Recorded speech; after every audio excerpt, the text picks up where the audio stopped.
세상은 끊임없이 우리한테 이렇게 말하잖아요. 네가 가장 잘하는 걸 찾아라. 너의 열정을 따라가라. 그게 바로 네 인생의 소명이다. 네, 정말 귀에 못이 박히도록 수없이 듣는 말이죠. 그렇죠. 청취자 여러분도 아마 지겹게 들어보셨을 겁니다. 그런데 만약에 이 전제 자체가 완전히 틀렸다면 어떨까요? 오, 시작부터 아주 도발적인 질문이네요. 네. 만약에 여러분의 진정한 부르심이 그러니까 이력서에 적어 놓을 수 있는 그런 화려한 기술이나 적성이랑은 본질적으로 아무런 상관이 없는 거라면요. 아, 그거 정말 흥미로운 접근이네요. 사실 우리가 진로를 고민하거나 삶의 의미를 찾을 때 겪는 막막함이 있잖아요. 그 막막함의 대부분은 그 출발점을 나 자신에게 두기 때문에 발생하거든요. 맞아요. 내 능력이 어느 정도인지 막 끊임없이 증명해야 한다는 강박 같은 거. 정확합니다. 그런데 오늘 우리가 파헤쳐볼 이 특별한 텍스트들은요, 그 시선의 방향을 완전히 180도 돌려버립니다. 180도요? 네, 주도권이 우리 안에 있는 게 아니라 전적으로 하나님의 주권과 능력에 달려 있다는 걸 아주 명확하게 보여주거든요. 바로 그 지점입니다. 오늘 이 깊은 탐구를 이끌어갈 아주 중요한 나침판이 하나 있는데요. 바로 정현기 목사님께서 보내주신 오늘 맥체인 본문입니다. 아, 맥체인 본문이군요. 정말 기대됩니다. 네, 청취자 여러분 중에는 이 맥체인 성경 읽기표가 익숙하신 분도 계시겠지만 처음 들어보시는 분들을 위해 잠깐 짚고 넘어가면요. 하루에 구약과 신약의 각기 다른 네 군데 성경을 읽도록 설계된 시스템이거든요. 그렇죠.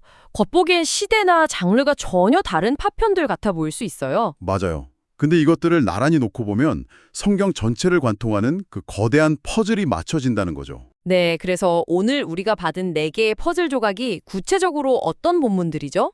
네, 출애굽기 35장, 요한복음 14장, 잠언 11장, 그리고 에베소서 4장입니다. 와, 정말 기대가 되네요. 이 이질적으로 보이는 텍스트들이 어떻게 우리를 향한 하나님의 부르심이라는 하나의 거대한 그림으로 연결되는지 낱낱이 해부해 볼까요? 좋습니다. 그럼 첫 번째 퍼즐 조각인 출애굽기 35장부터 바로 들여다보죠. 배경은 이스라엘 백성들이 광야에서 성막, 그러니까 그 이동식 성소를 짓는 장면입니다. 네, 하나님이 모세에게 설계도를 주시고 건물을 지으라고 명령하시는 바로 그 대목이잖아요. 여기서 매력적인 포인트는 부살렐과 오홀리압이라는 두 명의 장인이 등장한다는 겁니다. 부살레과 올리압. 네, 성경은 하나님께서 이들을 지명해서 부르셨고 하나님의 영을 충만하게 해서 지혜와 총명과 지식으로 여러 가지 일을 하게 하셨다고 기록하거든요. 여기서 우리가 흔히 가지는 오해가 하나 와장창 깨집니다. 어떤 오해죠? 종교적인 일, 그러니까 제사장이 되는 것 같은 그런 일에만 특별한 부르심이 있다는 그런 착각인가요? 아, 그것도 맞지만 그보다 더 근본적인 오해입니다. 우리는 종종 하나님이 우리한테 어떤 무거운 사명을 툭 던져놓으시고는 네 능력껏 알아서 잘해봐 하고 약간 팔짱 끼고 지켜보시는 분이라고 생각하잖아요. 약간 무서운 감독관처럼요? 그렇죠. 하지만 부살렐의 이야기를 깊이 파고 들어보면요. 하나님은 명령을 내리실 뿐만 아니라 그 명령을 수행할 수 있는 구체적인 기술, 지혜, 심지어 예술적 감각까지 전부 직접 불어넣어 주십니다. 와, 예술적 감각까지요? 네. 금을 세공하고 나무를 조각하는 그 지극히 물리적이고 어떻게 보면 세속적으로 보이는 기술조차도 하나님의 영이 충만히 임한 결과라는 점을 강조하고 있는 거죠. 잠깐만요. 자, 이 내용을 현술로 한번 차근차근 파헤쳐 볼까요? 비유를 들자면 이런 거네요. 마치 어떤 회사의 최고 경영자가 아주 중요한 프로젝트를 맡기면서 그냥 네가 알아서 해와 이렇게 던져두는 게 아니고요. 네, 아니죠. 그 일을 완벽하게 해낼 수 있는 최고의 장비, 기술, 그리고 아이디어까지 전부 세팅해주는 것과 같네요. 와, 아주 탁월한 비유입니다. 전적으로 동의해요. 하나님 나라를 세워가기 위해 우리 각 사람에게 주신 그 재능과 은사 자체가 바로 하나님의 특별한 부르심의 방식이라는 걸 청취자 여러분도 꼭 기억하셨으면 좋겠어요. 그렇군요. 그러니까 재능은 내가 획득한 무기가 아니라 하나님이 내 안에 미리 설치해두신 기본 소프트웨어 같은 거네요. 맞아요. 정확히 그겁니다. 근데 현실에서는 제 직업이나 기술이 가끔 너무 약간 하찮게 느껴질 때가 있거든요. 내가 매일 하는 이 엑셀 작업이 무슨 하나님의 거대한 계획이랑 상관이 있나 싶기도 하고요. 누구나 한 번쯤 그런 딜레마를 겪죠. 하지만 붓살렐이 만들었던 성막 부품 중에는 화려한 금장식도 있었지만요. 남들 눈에 안 띄는 텐트골이나 놋받침도 있었거든요. 일의 크기가 부르심의 가치를 결정하는 게 절대 아닙니다. 아, 텐트골이 하나 만드는 것도 부르심이다. 그렇죠. 누구의 영에 감동되어서 그 일을 하고 있느냐가 핵심인 거죠. 정말 능력을 증명해야 한다는 압박감에서 확 벗어나는 기분입니다. 그런데요. 여기서 아주 치명적인 문제가 하나 생기지 않나요? 우리가 어떤 재능과 은사를 받았는지도 물론 중요하지만 그 부르심이 궁극적으로 향하는 목적지가 없다면 결국 길을 잃겠죠. 굉장히 중요한 질문입니다. 방향이 없으면 아무리 뛰어난 재능도 재앙이 될 수 있으니까요. 바로 그 방향을 우리의 두 번째 본문, 요한복음 14장이 명확하게 보여줍니다. 요한복음 14장이요. 예수님의 선포가 나오는 곳이죠. 네, 내가 곧 길이요 진리요 생명이니 나로 말미암지 않고는 아버지께로 올 자가 없느니라. 이 아주 유명한 말씀이죠. 부르심의 가장 본질적인 핵심은 결국 예수에게로 부르심이라는 걸 설명하는 겁니다. 예수에게로 부르심이요? 네, 이게 하나님과의 관계를 회복하는 유일한 길이니까요. 여기서 정말 흥미로워지는 부분이 바로 이겁니다. 보통 부르심이라고 하면 우리는 은연중에 어떤 거창한任務나 직업, 그러니까 어떤 일을 떠올리잖아요. 다들 그렇게 생각하죠. 그런데 요한복음은 부르심이 단순한 일이 아니라 예수 그리스도를 믿고 내 삶의 주인으로 모시는 일종의 관계로의 초대라고 말하고 있군요. 정확하게 짚으셨어요. 이것을 더 큰 그림과 연결해 본다면요. 결국 우리 삶의 모든 영역에서 예수님을 주인으로 모시는 것, 그 자체가 바로 구원을 위한 필수적인 부르심에 응답하는 겁니다. 성과를 내는 게 아니라 관계를 맺는 거다. 맞습니다. 뿌리가 달려나간 화려한 꽃은 결국 시들 수밖에 없듯이 하나님과의 관계가 결여된 채 내 열심만으로 달려가면 100% 영적 소진, 즉 번아웃이 오거든요. 와, 그러네요. 관계가 먼저다. 정말 깊은 깨달음입니다. 자, 그렇다면 예수님과의 관계가 회복되었다고 칠게요. 든든한 엔진을 달았어요. 네, 든든한 엔진이죠. 그런데 이제 우리가 일상 속 수많은 선택의 기로에 섰을 때는 도대체 무엇을 기준으로 삼아야 할까요? 현실은 흑백이 아니라 온통 회색지대잖아요. 이럴 때 솔로몬이 잠언 11장을 통해서 그 기준을 아주 명확하게 제시합니다. 네, 세 번째 본문이죠. 잠언 11장 3절을 보면 정직한 자의 성실은 자기를 인도하거니와 사악한 자의 패역은 자기를 망하게 하느니라 라고 말하고 있습니다. 정직이 나를 인도한다고요? 네, 여기서 정직은 단심히 착하게 살아야 한다는 어떤 도덕적 의무가 아닙니다. 우리의 삶을 하나님의 뜻에 맞추어 변화시키는 아주 강력한 힘이자 그 자체가 또 다른 부르심이라는 걸 설명하는 거죠. 그렇다면 이 모든 게 결국 어떤 의미일까요? 솔직히 우리는 정직을 가끔 손해보더라도 어쩔 수 없이 지켜야 하는 답답한 규칙 정도로 생각하잖아요. 그렇죠. 현실 세계에서는 정직하면 손해본다는 인식이 강하니까요. 그런데 이 본문은 정직이 오히려 어떤 상황에서든 우리를 안전하게 지키고 우리를 올바른 길로 이끄는 내면의 나침반이라고 말하는 거네요. 와, 내면의 나침반. 완벽한 표현입니다. 당장 눈앞의 이익을 위해서 거짓말을 하거나 타협하면 단기적으로는 위기를 모면할 수 있겠죠. 하지만 장기적으로 보면 그건 자신의 삶을 부실공사하는 것과 같습니다. 부실공사요? 언젠가는 무너지겠네요. 맞습니다. 거짓말을 유지하려면 또 다른 거짓말이 계속 필요하니까 결국 스스로 무너져 내리는 거죠. 그래서 하나님의 지혜에 귀 기울이며 정직을 지키는 것이 곧 부르심에 합당하게 나를 지키는 유일한 길입니다. 그렇군요. 거짓말은 단기적인 진통제고 정직은 나를 지키는 가장 안전한 길이다. 바로 그겁니다. 자, 그럼 이제 마지막 흐름으로 넘어가 볼까요? 개인에게 주어진 재능, 이게 출애굽기였죠. 그리고 하나님과의 올바른 관계, 요한복음이고요. 네, 잘 따라오고 계십니다. 거기에 내면의 정직한 나침반인 잠언까지 준비가 다 되었습니다. 이제 이것이 다른 사람들과 함께 살아가는 세상 속에서 어떻게 표현되어야 할까요? 네, 부르심이 골방에서 끝나는 게 아니니까요. 그래서 바울은 에베소서 4장 1절에서 이렇게 권면합니다. 너희가 부르심을 받은 일에 합당하게 행하여. 부르심에 합당하게 행하라. 되게 무거운 말처럼 들리는데요. 그 합당한 행동이 뭔지 아세요? 막 기적을 행하고 그런 게 아닙니다. 모든 겸손과 온유로 하고 오래 참음으로 사랑 가운데서 서로 용납하라. 바로 이겁니다.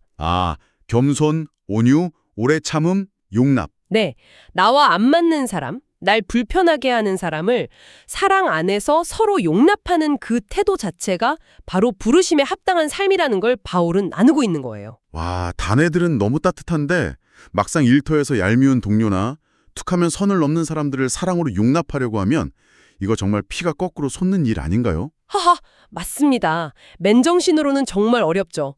그래서 이는 우리에게 아주 중요한 질문을 던집니다. 어떤 질문이죠? 우리가 삶의 모든 영역에서 예수님의 본을 따라서 실제로 서로를 사랑하고 섬기고 있는가? 이걸 스스로 돌아봐야 한다는 거죠. 아, 거창한 선교지가 아니라 바로 내 옆자리 동료를 참아주는 것? 네, 나와 안 맞는 사람을 품어내는 그 치열한 마찰열 속에서 우리의 모서리가 깎이고 진짜 예수님의 성품이 빚어지는 거니까요. 정말 뒤통수를 한 대 맞은 기분입니다.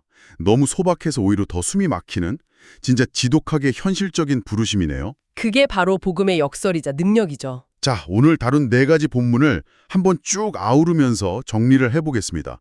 모세나 부살렐처럼 하나님이 주신 사명과 재능에 순종하고 예수님과의 끈끈한 관계라는 엔진을 달고 또 솔로몬이 말한 정직이라는 나침반으로 응답하며 네, 마지막으로 바울처럼 합당한 삶, 즉 이웃을 용납하는 삶을 살아가는 것, 이 모든 것이 결국 하나의 거대한 부르심으로 연결된다는 사실이 정말 놀랍습니다. 정말 완벽한 요약이네요. 부르심이란 결국 우리의 삶을 하나님의 뜻에 맞추어 점진적으로 변화시키는 과정입니다. 변화시키는 과정이다. 네. 그 과정 자체를 통해 주님께 영광을 돌리는 것이야말로 오늘 우리가 나눈 이 깊은 묵상의 궁극적인 목표가 아닐까 싶습니다. 그러네요.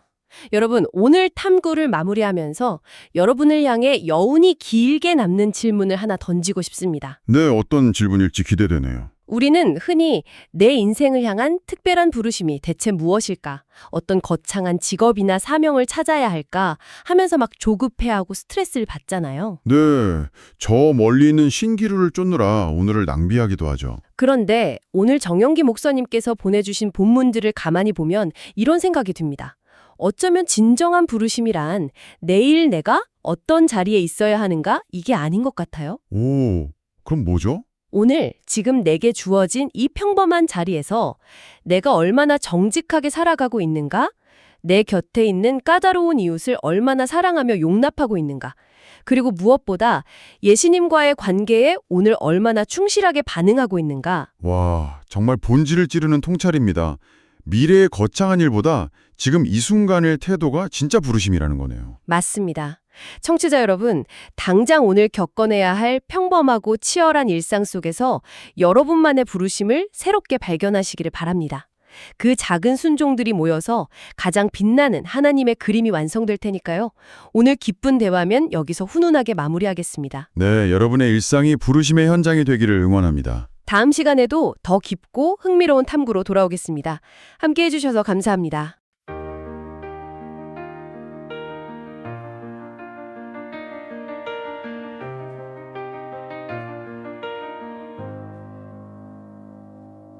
푸르레 손잡고 살레과 단지파 올리압을 지명하여 부르시고 하나님의 영을 충만케 하사 지혜와 총명과 지식을 주셨네. 성막의 모든 기구 정교하게 만들라 하신 제자에게 부르심 우리의 손길과 재능도 주가 거하실 처소를 세우는 도구라네. 마음이 감동된 자마다 기꺼이 예물을 가져와 주께 드리니 슬기로운 여인들의 실 잡는 수고와 장인들의 정성 어린 땀방울 우리 한 사람 한 사람 하나님 나라 위에 부름받은 일꾼이라네. 내가 곧 길이요 진리요 생명이니 나로 말미암지 않고는 아버지께로 올 자가 없느니라. 선포하신 예수에게로 부르심을 받은 일에 합당하게 행하여 겸손과 온유로 서리라. 평안에 매는 줄로 성령이 하나 되게 하신 것을 힘써 지키고 그리스도의 장성한 분량까지 사랑 안에 함께 자라가게 하소서. 너희는 마음에 근심하지 마라. 하나님을 믿으니 또 나를 믿으라. 내 아버지 집에 거할 곳이 많도다. 거처를 예비하러 가시는 주님 보혜사 성령을 보내사 영원히 우리와 함께 거하게 하시니 세상이 줄 수 없는 평안이 부름받은 우리 영혼에 가득하네. 정직으로 부르심을 입은 자의 성실은 그 발을 바르게 인도하고 구제하기를 좋아하는 자는 풍족하여지고 남을 윤택해 하리니 하나님의 지혜를 마음에 새겨 사악한 길에서 돌이키게 하소서. 내가 곧 길이요 진리요 생명이니 나로 말미암지 않고는 아버지께로 올 자가 없느니라. 선포하신 예수에게로 부르심을 받은 일에 합당하게 행하여 겸손과 온유로 서리라. 평안에 매는 줄로 성령이 하나 되게 하신 것을 힘써 지키고 그리스도의 장성한 분량까지 사랑 안에 함께 자라가게 하소서.